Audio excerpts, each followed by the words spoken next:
Welcome to the Pencil Bob channel. Most of our stories are fiction but based on real events. I hope you enjoy my stories. Please like and subscribe and hit that notification icon so you never miss out. Now on with the story.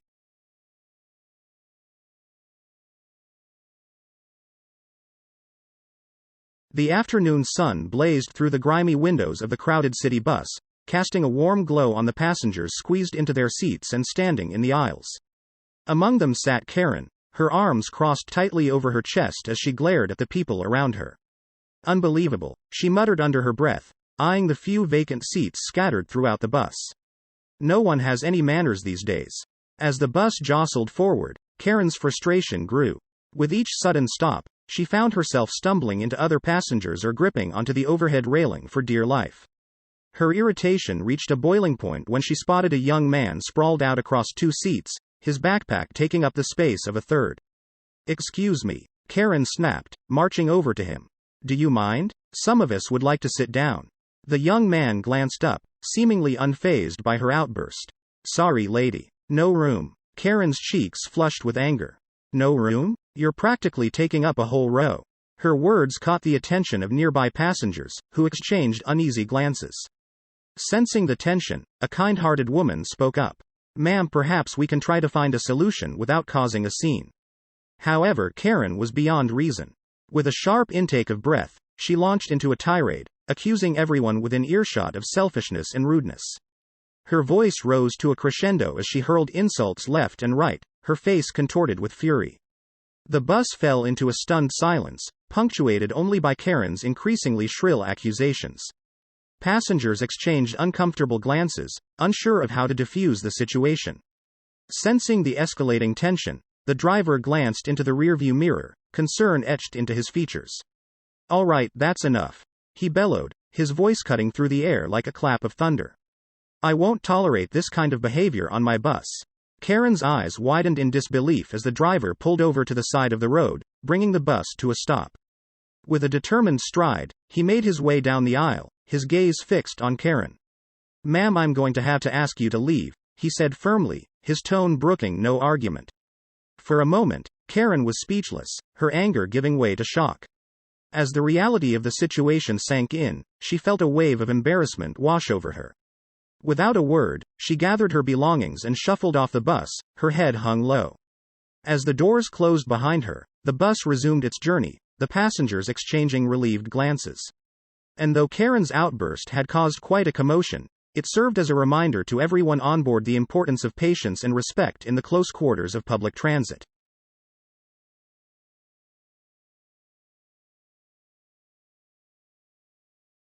At Meadowlark Estates, the Homeowners Association was both a blessing and a curse, depending on the issue at hand. For years, the community had maintained a delicate balance with their governing body, appreciating their diligence in maintaining the common areas while resenting their heavy-handed approach to rule enforcement. Led by a rotating cast of board members, the HOA prided itself on its ability to stretch every dollar, securing quality maintenance for a fraction of the cost. Yet, their penny-pinching ways often manifested in stringent rule enforcement, leaving little room for leniency or understanding.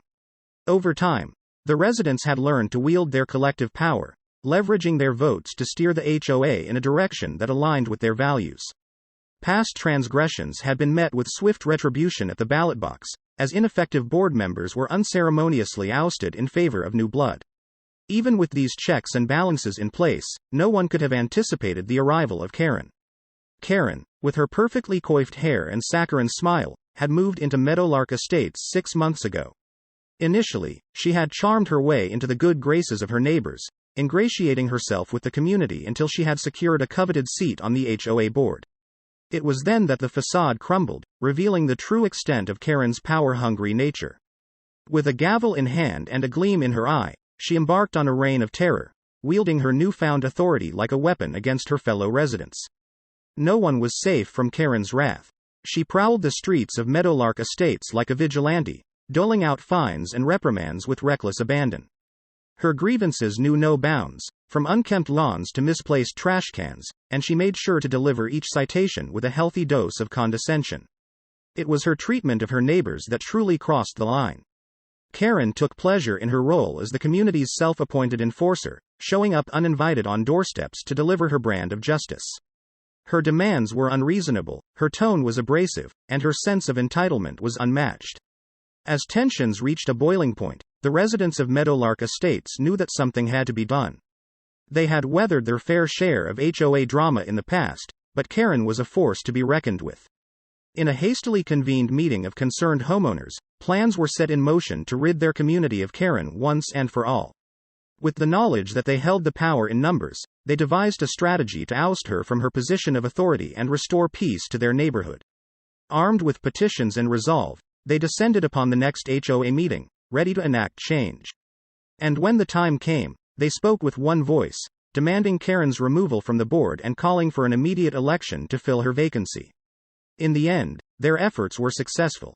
With a majority of votes cast in favor of her removal, Karen was stripped of her power and banished from the ranks of the HOA, and as she slunk away in defeat, the residents of Meadowlark Estates breathed a collective sigh of relief, knowing that their community was once again in safe hands.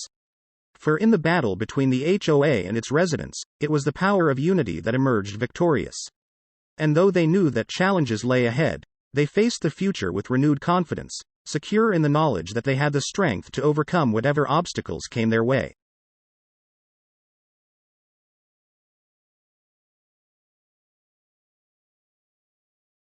From the moment Karen crosses the threshold, it's clear that trouble is brewing. Her brows furrowed, lips pursed in disapproval, she prowls the aisles like a lioness on the hunt, her eyes darting from display to display in search of imperfection. It doesn't take long for her to find what she's looking for, a minor inconvenience, a perceived slight, and with a dramatic flourish, she summons the nearest employee. "Excuse me," she barks, her voice echoing through the store like a thunderclap. "I demand to speak to the manager." The hapless employee, caught off guard by Karen's sudden outburst, stammers nervously, attempting to placate her with offers of assistance. But Karen will have none of it. With a wave of her hand, she dismisses the employee's feeble attempts at reconciliation and doubles down on her demand to see the manager.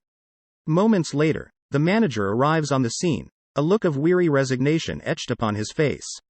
He knows the drill, he's dealt with Karens before, but nothing could have prepared him for the storm that is about to unleash. "What seems to be the problem, ma'am?" he asks, his voice tinged with a hint of trepidation. Karen wastes no time in launching into her tirade, recounting her grievances in painstaking detail.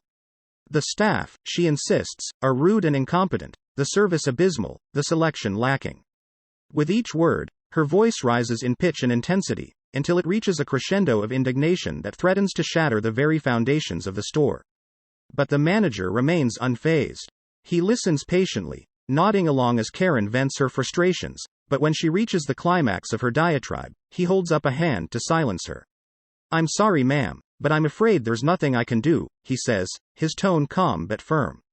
"We strive to provide the best possible service to all of our customers, but it seems that we've fallen short of your expectations.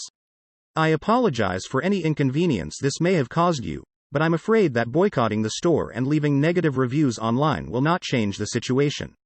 Karen's eyes widen in disbelief. How dare he? The nerve of this man to dismiss her concerns so casually. With a huff of indignation, she snatches her purse from the nearest shelf and storms towards the exit, muttering threats and curses under her breath. As she reaches the threshold, a sudden realization washes over her, a twinge of doubt, a pang of regret. Was she being unreasonable? Could it be that perhaps, just maybe, she had overreacted? The thought gnaws at her conscience, tugging at the edges of her pride, but before she can entertain it further, she's already out the door, disappearing into the throng of shoppers outside.